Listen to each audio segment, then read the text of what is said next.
નમસ્કાર, ABC news ગુજરાતમાં આપનું સ્વાગત છે। જોઈએ સમાચાર વિસ્તારથી। મહત્વના સમાચાર પર એક નજર કરીએ। માળનાથ ડુંગરમાં કીડિયારું પૂરવા માટે દર વર્ષની પરંપરા મુજબ ત્રંબક ગામે ખાદ્ય ખોરાક તૈયાર કરાઈ રહ્યો છે।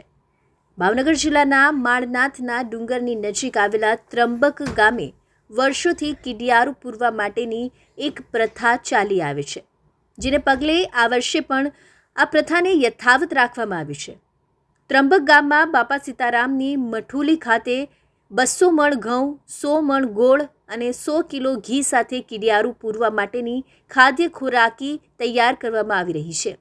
ત્યારબાદ માળનાથના ડુંગરોમાં કીડિયારું દાન પુણ્ય હેતુથી વેચવામાં આવશે।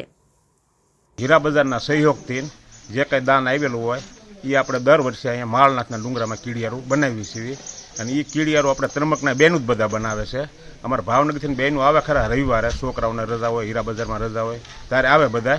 બાકી આ ટોટલ સેવા ત્રંબક ગામના બેનું છે। અને ઓણનું જે છે એ 200 મણ ઘઉં છે, 100 મણ ગોળ છે, 200 કિલો ઘી છે। ત્રંબક ગામમાં બાપા સીતારામની મઢુલીને બનાવીએ છીએ અને માળનાથના ડુંગરામાં વેરવાનું છે।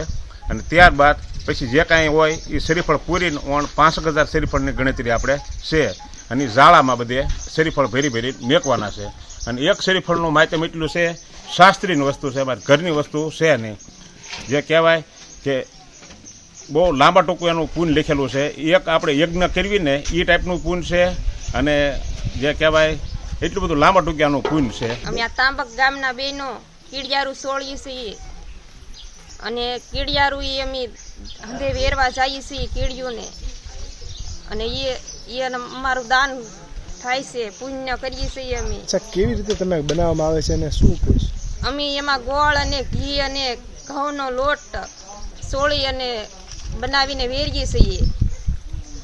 કેવી રીતે કેટલા મણ હોય છે, શું કેવી રીતે હોય છે? 200 મણ ઘઉં હોય છે અને 100 મણ ગોળ અને 200 કિલો ઘી હોય છે। કેમેરામેન રસૂલ સૈયદ સાથે reporter Firoz Malek, ABC news Gujarat, Bhavnagar.